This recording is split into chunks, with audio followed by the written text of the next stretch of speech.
Yeah, what's good? Welcome, people. Welcome to Bucking Around, powered by Exs and Os. As usual, it's your boy Mecca, aka the Bros Bomber. Got my right hand man, system manager, also known as the head coach, SJ, aka the analyst. What are you saying, SJ, man? It's been so football's kicked off, Bucks has kicked off. I love it. It's back. We're back. Yeah, it's been an eventful weekend, man. It's been a bit one-sided. It's been a bit one-sided. I mean, not a bit one-sided. They've all been one-sided games. You know, I don't know if there's a story to tell in that, or does it mean we're going to get an uncompetitive league? I don't know. True. I don't know. True. Some crazy results. Obviously, you got Birmingham. Birmingham winning 23-0 against the UEA Pirates. UEA Pirates, which was a crazy result. I expected UEA to give a bit more of a fight in that game, but are we seeing a new and improved Birmingham Lions? Are we seeing, with a new head coach at the helm? Are we seeing Coach Nelson bringing the best out of the Birmingham Lions? Are we? Obviously, he's a defensive-minded player, so are we seeing a new and improved Birmingham Lions, or is it just a gaslighting? Who knows? Well, about the other game in the south. The other game in the south is a bit. Is that a record? Which one? So is that a record? The UE Bullets 90. I can't lie. Cobras 0. I can't lie. Yeah. Shout out to the Cobras. Shout out for the finishing the game, bro. 90-0. That's tough. 90-0. See, football's a fun game. This football in life, guys, man. Football will build resilience. It will build. You can't play this game if you've got too much pride, man. You can't play this game if you've got too much pride, yeah? Because you will get humbled one day in your life, in your career. You will get humbled. So, boy, that's you. You are showing us that. Listen, they're not playing around this season. It's a statement. I spoke to one of the guys after, and I said, "What?" He said, "We're just sending out a message." I mean, that's one way to do it. Unfortunately, Cardiff on the receiving end of it. But what's going on in the north? The north, Durham, another shutout. Full shutout. Boy, Durham, boy. Who did they play? They played Nottingham Gold, 37-0. Nottingham doing what they do. Showing us that they're clinical, 37-0. I'm sure Coach Scott will be very happy with that result. Again, they just keep it rolling. They had a good end to last season. It's a final that they probably had 50-50 chance of winning. So this season, they're probably thinking, you know what? We've probably retained a couple players. We've recruited well. Let's go for it. Like I said, they're going to be there or thereabouts. Durham aren't. They're not a team that you can just walk over. Right. So that's a really strong result. 100%. They're a good team. So Jay Scott will be thinking, right, this is a good result for us. This is one of those kind of results that can boost your morale. I mean, to win against a strong program like Durham is huge. It's massive. So they're probably going to use that as a kind of a momentum building game. So like I said, congrats to those guys for getting it done. Like I said, I like Jason Scott. I like what he does. I'm trying to get his attention, but he's still not reaching out. Hopefully I will eventually. But yeah, I like he builds his teams around a defense. He builds his teams around resilience, around being tough, knowing your assignment and knowing what you should do. As you can see, that result just proved it. Listen, they ain't here to play. But UWE, boy. It's long. It's a long day there. But let's move on. What's our final game? So we had Sterling. Mm-hmm. This is the one to me that I think is this one stood out to me. Yeah. Yes. Yeah. Leeds Beckett 51, Sterling 0. Yeah. The game didn't get finished. From what I heard, the game did not get finished. It got called early. Serious. Well, I think we got a couple of people on board to tell us about this one. Hey, we got the superstars in the building. Like I said, we've got Leeds Beckett University or /Carnegie. Like I said, most important thing, all you people in the free seats, we see you. Like, share, subscribe, all things at X's and Os team. Like I said, we've also launched our merchandise, so get on that, boost up your swagger, embrace your swagger, embrace the box fresh, and let's get it cracking. Like I said, X's and Os, we're trying to paint the whole country red red, black, and white. So, like I said, go cop that. Go cop some of our merchandise. If you don't like it, we won't take offense. It's just how it is. Yeah, it gets like that sometimes. So we're bringing Oscar and we're bringing Arthur in the building from the LBU. What's good? What's good? Good. How you doing? Yeah, I'm good. Can't complain, man. You must be buzzing after this weekend. It was all right. We definitely said all right. Man said all right. You know. Yeah. Definitely. We have room to improve, and getting film on that game. We're going to spend the next couple of weeks, because we've got a bye week, so we're going to spend the next couple of weeks learning how we can improve and make that score. Yeah. What would you say is your take on the game, your review of the game? I mean, it was a good game. I mean, Sterling. I mean, it's a long way for Sterling to travel, and all we can say is thank you to them for giving us a good game. And they were playing well. It was a very good game, and I think it shows what Beckett can do. It shows what Carnegie can do, what CAF can do, and as you've said, it's a statement. And I think not the only ones out here making statements with shutout games, but our plan is, as soon as that game's finished, we're on to the next one. Straight away, We're looking, how are we going to beat Newcastle? Right. That's how we plan to play the whole season. We're not worried about games any further down the line than the next game. It's always who's next. So rudely, I didn't get you guys to introduce yourself. So Oscar, for those people that don't know, obviously we got our volatile fans in the free seats. Like I said, if everybody's in the free seats and you want to ask any questions, like I said, ping those in the super chat. We see you, Frankie Pancas, just so we get him out of the super chat. He's basically he's trying to troll. He's basically said, "Oh, Bruno Frankie's always here. Come on." He's our resident when's troller. Frankie coming on? When's Frankie coming on? That's what I want to know. When's Frankie coming on? Bring Yuri on at some point. I know. Shout out Frankie Pancas, our resident troller. He says Bruno will be a good addition to the Prem SJ. He's always trolling SJ. But yeah. So like I said, introduce yourselves to the people in the free seats. Who are you? What part do you play in the Leeds Beckett University program? Okay, so I'm Oscar. I'm the Gen Sec at Leeds Beckett. I'm my third year at Leeds Beckett University. I'm Arthur Kingdom, middle linebacker for Leeds Beckett, and I'm in my first year. First year? And captain, sorry. Aren't you, Arthur? Yeah, and defensive captain. Yeah. Yeah. Okay. Nah. Wait, I got a question on that. So it's your first year. Yes. You're captain already. Somehow. I rate that a lot. I got a lot of time for that. That's huge. First year and you're a captain. Damn. And you got ballers in your team. So that speaks volumes. How old are you? If you don't mind me asking. 19. Damn. Wow. Well, I'm trying to think what was I doing when I was 19. Definitely weren't being the captain of no team. But yeah, we moved. So what's different? What's different this season? Obviously, first and foremost, I've got a personal thing I want to clear up with you guys. Why are you guys called two teams? Because some people know you as Leeds Beckett, LBU, Leeds Beckett University, and some people know you as Carnegie American Football. What is the whole thing with the name, the team name? I'm not 100% on that. To us, we're CAF. It's the Brotherhood. It's Carnegie American Football, and it's always been that. But I think a lot of people assume just like it's Nottingham Gold or it's Sterling. Like they think that the Leeds Beckett part should be in there. So I'm not too sure where it's from, but we are Carnegie American Football. Okay.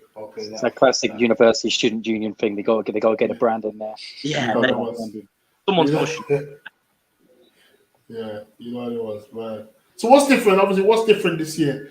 You're obviously giving UEA a nice 50 burger with a portion of chips. Sterling. Sterling, the Klansman, the mighty Klansman, a 50 burger with a portion of chips. So what's different this year? Because you guys tend to do really, really well in the regular season. You might have a one or two because last season I think you beat the Klansmen. Then they beat you, I think. 7-1. Was it 7-1 final record? So we were 6-2 last year. Okay. We beat Nottingham once, and they beat us once, and we beat Durham. They beat us once, but we beat last year. Okay. Oh, damn. So what's different this year? Because boy, to beat Klansmen, and they don't, and they give you what 51 unanswered points. Yeah, there must be something this year that's different. I can't tell you anything different. We're doing exactly what we do. Maybe we're a little bit crisper. Obviously, last year for us, we were coming. It was straight out of the COVID year. We had no returners, and personally, from being within the team, the only thing that I've noticed that's different is how quickly everyone's picked up the playbook. Okay. I think two weeks in, we'd installed everything.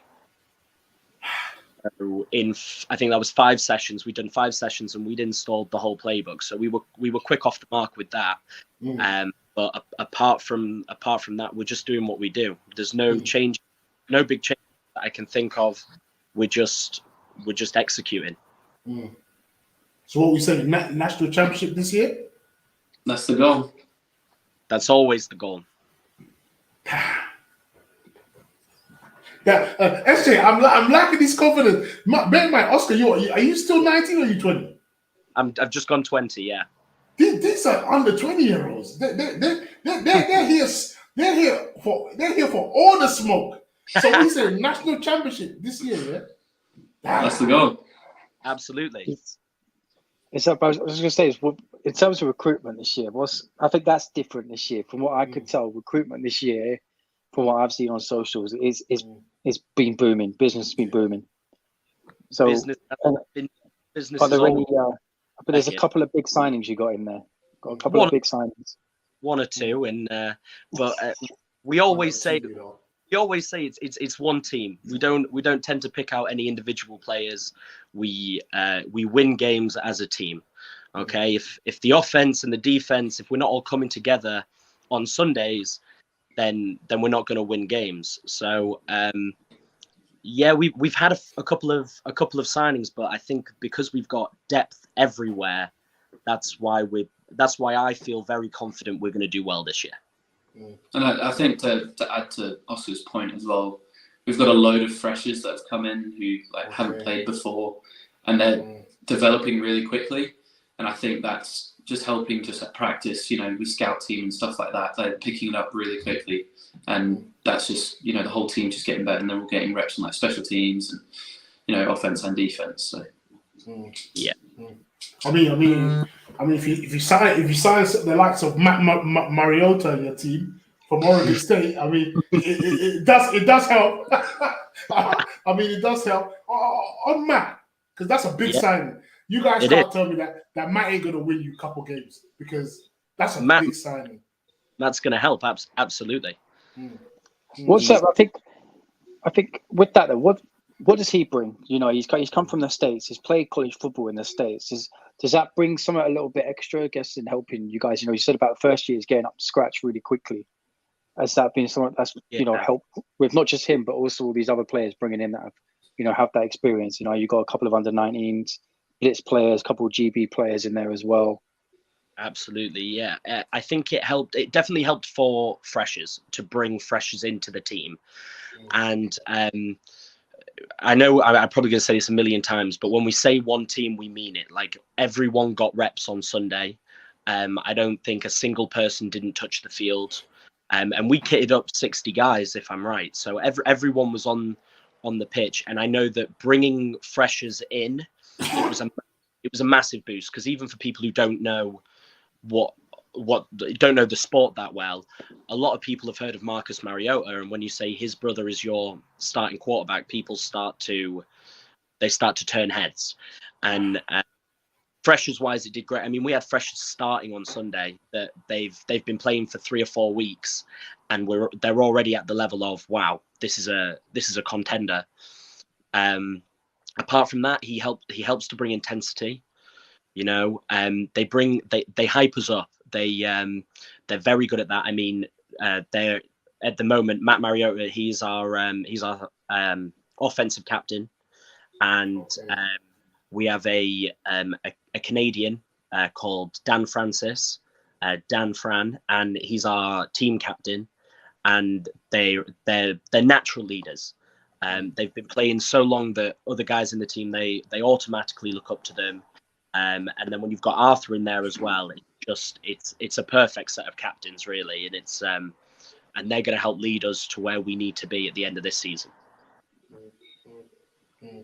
Let's not forget, obviously, that's you signed a plethora of athletes. But I think one thing, going through like your kind of your Instagram and the vibe in the team and the mantra of the team, it seems like LBU or Carnegie invest a lot in the youth. You got the likes of yourself, Oscar, who are part of like the GB under 19 program. You got the likes of Jude Scott, the likes of Joe Blythe, Big George Fear. These are big time players, young bucks who can make big time plays. So what is the kind of the mantra and the kind of the coaches the coaches kind of philosophy in terms of bringing up the youth? The mantra is relentless pursuit of excellence. That's what we breed into the program, and everyone knows that we're here to get better. We say time and time again, it's not what you do on Sunday, it's what you do through the week that gets you to Sunday. And I think that's why a lot of guys buy into the program. They see the development of our players. They see we've got a large coaching staff, and they're amazing, and they have ties within the uni that really help us. I mean, we get S&C sessions in an S&C suite. We get them 4 times a week in pre-season, and then during the season we get them 3 times a week. We have things like we've got a massage clinic on Mondays, Wednesdays, Fridays. Okay. So free massage, free injury. We get concussion checked. They do a concussion based before the start of the season, and any head injury straight into that. You have to be if you get a head injury, you have to be checked against your baseline. We have some facilities, some amazing facilities. We have open access to the pool. If we want to do swim sessions, and we've got classroom 2 or 3 times a week, walkthroughs. We've got everything we need. An amazing set of coaches, and when you put that together with the raw talent of some of the best ballers in youth in the UK, it makes a strong team. We went to the wrong uni, Zemika. I know. I should have gone to one of those unis with Samula. I'm ready to do a PhD. I don't know about you. Shout out to the Kid Falcons. Like I said, it was a hard knock life playing for that team, but we moved. Like I said, it built resilience in me, and I'm forever indebted for. But yeah, I saw on the strength and conditioning side, I saw you guys did some. You kind of organized a strength and conditioning session with the Leeds Royal Logistic Corp 217. What was that? I'm sure that was grueling. How grueling was that? That for those that you may have heard who attended, or if you yourself attending, what was that like? Do you want to take this one, Arthur? It was rough. To be honest, yeah, it was rough. But no, it was more. I mean, the coaches going into it like it's a team bonding activity, and like during it, and they're just making us do these most ridiculous activities for a workout. You didn't really see that until afterwards, because the whole time you're just wanting the whole team to do better and push through it all and just stay as one. And I think like looking back at it afterwards, it really brought us together a little bit. And it just created a start of the bond of the brotherhood that we have, and that's so important for us to make a run this year, is that we do have that tight-knit group that we can rely on. We can lean on a brother's shoulder when we need to, especially come game day. Like, someone messes up, we don't care. It's next play sort of thing. Pick each other up and just keep pushing. Yeah, man. You guys definitely, you got a soft spot in my heart. Like I said, I know you do more than just things on the field. Like I saw you also did. You also even kind of organized, or some of you did the Yorkshire Free Peaks Challenge, which for I think it was Myositis UK. Yeah, Myosis. Myositis UK. Is that correct? I think. Forgive me if I'm correctly wrong, but yeah, tell us about that experience. Obviously, that's for a massive cause, and maybe if you can, maybe why you kind of got involved in that kind of movement. Yeah. So we have a coach that suffers with myotosis, been a coach at Carnegie and the Leeds Youth Program for a very long time. But I think it's over 10 years at this point. It's a debilitating disease, so it gets worse over time. And we just thought, because every year the university says to us, it would be nice if you did something to do with this. So I think every team at the university has to do one activity for charity, and we normally do 2 or 3. We like to push the boat out. We'll do like Movember and bits and bobs like that. And we just thought it was a good idea to get some money towards a really good charity. Obviously it was a grueling experience. And especially for big guys like me, we were struggling towards the end. But it was another example of how well the team bonds. We had a player twist his ankle at the top of the first week. We had to take him back down to the start and then catch up with the rest of the team at the second peak. And it was very well organized. And it was a great day, a great experience. We were out there, I think it was 6 a.m. till 10 p.m. Something like that. We were out for a very long time. It was dark when we started. It was dark when we finished. And it was a very long drive home afterwards. But very proud of everyone who came and helped out on that day. And it was a great thing to do, and I'm very glad we did it. Damn, that's huge. That's massive, man. Just on top of that, obviously, just to go into the, I see you guys got some moolah. I see you with the Pixel AI camera. I remember you mentioned about, you got the elite, program.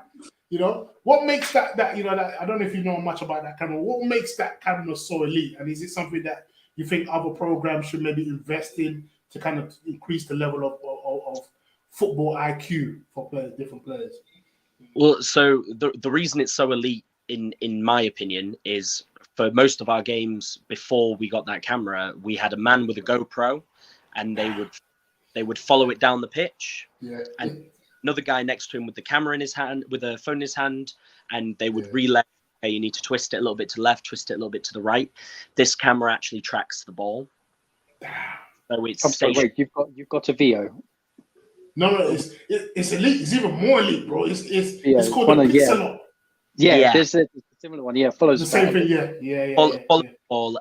It's a really nice camera. I mean, there's a slight issue with it. Apparently, Matt Mariota throws balls too quick for it to catch up. Oh, okay. Okay. Get there. They should have. Has he been punished for that? Has he been punished? Someone needs to punish him for that. Tell him. Yeah, exactly. Tell him. His wide receivers getting mad that they stole the highlights. Yeah. So just all the camera sees is him just throwing it, and that's it. Don't know where it goes. Get it because they're waltzing into the end zone, so you don't see the great catch. You just see the nice ball get back. So it's a great camera. It's got its own app and a team over in America that actually go and they take the film and they split it play by play. Okay. so that you don't have to do that as a coaching staff. It takes a little bit of pressure. And I believe that soon it will be one of the best cameras for American football in the UK, because they're still building on it. It's not perfect yet, finished. But they've told us that it's going to have streaming capabilities very soon. So we'll have it streaming, and you won't even need anyone to oversee it. So as I say, they're doing a great job at making that one of the best cameras you can. And that's new for this year. That came in over summer. How can a team get in contact with somebody? Can the team get in contact directly with Pixelot, or did you have to go through some special route, or is it just on the website or Instagram page? What's the best way for teams to kind of get involved? So I'm not 100% on that. I think we actually we got a recommendation through the uni. One of the other teams were using it, or I think one of the football teams were using it, and they recommended that they have an American football version, and because it's all on the software, you can swap which sport it's on for that particular training day. And I think it went through them, and Dale, who was our head coach last year, I think it was just something he thought was a great investment. Do you know what? I'm just thinking, right? I had Dale help me with my dissertation. He did not mention this. He did not bring it up in that. I was talking about analytics. He's like, no, we don't have anything. We've got nothing. Yeah, that's crazy. If he's watching this, Dale, I want another word. I want a word with you. Crazy, man. Crazy. But so we got, I was going to say, where did this all start? Where did this all begin? I think I'd say Leeds, along with Nottingham and UE, they're kind of like I see you three as like the new kids on the block, in the sense of you're the ones that have come through in the last 4 or 5 years. Yeah. But where did it start? Where did it start for Leeds? Is that something you guys know the history of in that sense, or is that? I know a little bit of the history. So for me, I've been with Leeds Assassins and the Rams and CAF for about 8 years now.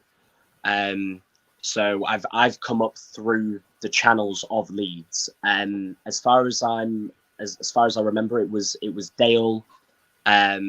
Back when he was still at university, it was Dale, Mike Kluski, Andy Fraser, and a group of other people who were very interested in American football that were able to put the team together, and it just got developed over time. And then I think it was probably the reason it grew, in my opinion, was probably the triple option. Because the way it's marketed to us is no one takes a step back, we always take a step forward. And it's a very aggressive style of football. We're coming to hit you in the mouth. So the line don't kick step even on pass plays, we hit you. Okay. Yeah. So it's very aggressive, and I think a lot of guys liked that. And before you knew it, there was an under-17s team and an under-19s team. And because of how strong the coaching staff is, they were able to help filter these guys through to university and get them interested in American football before they even got there. I think CAF's had 7 or 8, maybe even more guys who've been at the younger teams that have progressed through to university. So it's really all a process. And I thank Dale for that, because without having the under-17s, I wouldn't be playing uni football right now. And I think that's the same for a lot of guys. So, Oscar, you're telling me the linemen don't kick step on pass protection? We don't even. You even say the word kick step, and you're in trouble. Yeah. It's not fun when you have to blitz from middle linebacker. That's a pass play. It's not fun. We play. We have wide splits, and we get a good angle on. We know who we're going to hit, where we're going to go, whether we're playing zone or man, whatever kind of protection we're running, and we know who we're going to hit, and we go and we hit them. And it also helps to prevent stunts, because we're not giving them any room for 2 linemen to overlap. So especially if a guy's trying to get to the outside, you've got a 3-tech and he's trying to get to the edge and you hit him that way, he's off balance now. So even if someone else is coming around, you've got time to catch them. You've got time to pick it up. So it's aggressive. And I think that's why so many people buy into it. They like that it's aggressive. They like that we don't sit back and wait for you. We come and get you. Do you think that's why it works so well as well? It's that shock of going against a team that hits you back in the mouth. So I can say from experience at Brunel, there's only 2 teams that have ever come and hit us back in the mouth, and that was Pride and UE a couple of weeks ago. And it's something that I think a lot more teams need to be doing. Because it just takes things to another level. Yeah. You know, I'm sure when you guys played, if we go back to last season when you played UE, I'm sure that was something that probably surprised them as well. Yeah, I mean, we were the first team to put points on them, weren't we? And I think that was definitely a big part of it. We run something completely different offense-wise to what anywhere else runs in the country. And when people are looking for film on triple option in the UK, they have to find our film. And if it's not ours, it's the Yorkshire Rams. And you know, we've got a same head coach, similar coaching staff, so they're looking for our film, and we think that's one of the reasons why teams, they struggle against it. Because if you're teaching your D-line and your linebackers to deal with kick stepping for 6 of their 8 games, and then you come against us and you don't realize that we're just going to come straight for you. I've seen D-line be very, very shocked at the beginning of the game. They're not used to it, and it's intense. We just keep going. The line, there's some videos over the weekend of linemen taking guys 15, 20, 30 yards upfield. We just keep driving. Until that whistle's blown, we just keep driving. So, is this something you want to do? Are you gonna bring it down to trials this year?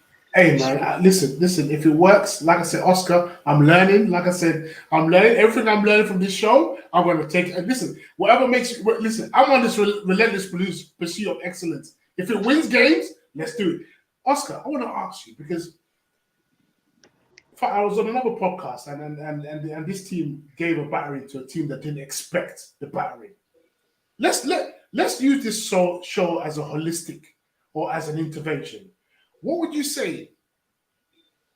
Okay, what advice would you use? What advice would you give to Sterling to help Sterling? Because you had a good view. You had a good view of Sterling. Yeah. Oscar, be careful now. So what advice in a strength-based way? What advice would you give Sterling? I struggle with that because Sterling have always been a good team. They're still a good team. They're not. I think people look at this as walkover, as a team that people don't need to worry about. And personally, I think they do because they have some they have some athletes. They have some. I was not 100% that game. I did not win every rep.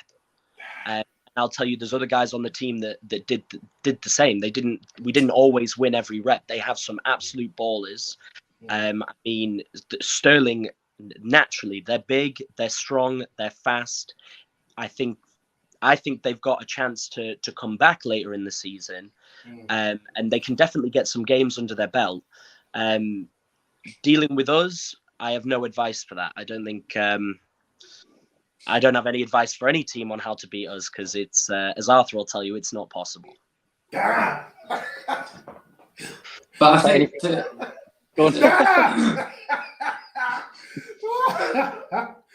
wow. to add to Oscar's point, the Sterling thing, the one thing I do give them props for is they did not stop fighting. Okay. Like they kept wanting to, enforce their will and make a play on us. And when they did it, you could see like these guys can play ball. So there's no discredit to them looking at the scoreline because if you're at the game, you can see the heart they got. They're going to be a decent team. So what? Wow. I think the big thing is, I think from the big talking point from your game then is it's about the game finishing as quickly as it did.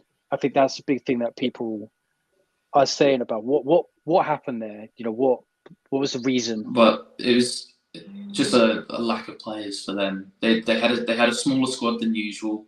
They had a couple of injuries coming into the game, and throughout the game, they got a couple of injuries, and by there's 7 minutes left in the fourth quarter, and they're putting DBs in at offensive line, and so it was an agreement. It was an agreement between the head coaches of being like, look, it's not safe at this point. Like, it's not worth it. So it was an agreement between the two head coaches to just run down the 7 minutes of the clock and finish the game there. So let's look at the next game then. So Newcastle up next. New Boys are up next. Yeah. How are you feeling about that one? Have you looked into them much yet? Not well. Our first training session after Sterling is tomorrow, and as I say, we focus on the game that's coming up. So we focused on Sterling until we played Sterling. So tomorrow, Wednesday, Thursday, we'll go straight into everything we can find out on Newcastle, and but I do feel like I don't think they played a game this week, did they? They had the week off. Yeah, they had the week off. If there's no film available, I see us working on us rather than focusing on them, because our coaches know that we can play football, and they know that if we play the best we can play, that no other team's going to beat us. The only team that can beat us is us. So I see us working on us rather than working on them, and having faith in us doing what we can do and going and getting another W. Oscar, can I ask you a question? Yeah. If somebody blindfolded you, yeah, and gave you a ping pong and gave you a red cup and placed the red cup about 10 meters away and said you got one shot. One shot. Do you think you'll make it? Going in. It's going in. It's going in. He told you. It's going in. It was a silly question. It's going straight in. I swear you did that in Denmark. You heard it first. Oscar Davo said, if you give him a ping pong ball, a red cup, and place the red cup anywhere you like, it's going anywhere. Listen, let's talk about this. Listen, what I want to know here, what's inside this Power Rangers rucksack? The big play bag. The big play bag. What's inside that bag? I didn't know people knew about the big play Hey, bag. That is the very. I'm surprised you brought that up. We see everything, man. With Exs and Os, we see everything. If people are not watching, we're watching. I only got introduced to it on Sunday. Okay. So I was like, what's going on here? But no, it's a big play. If you make a big play, you get the backpack until someone else makes a big play. Okay. And usually it's just a little reward in there. Okay. A couple of sweeties. Okay. Who got it? Yeah, who got it this week? Who's got it now? Right now, it's one of the freshers actually. He's his third year. He's called Nathan. He's a defensive end, and he absolutely balled out. Quarterback pressures the whole game. I think he ended up with like 3 sacks, and it was just relentless. So he definitely deserved that, especially because he was our Power Rangers for the day.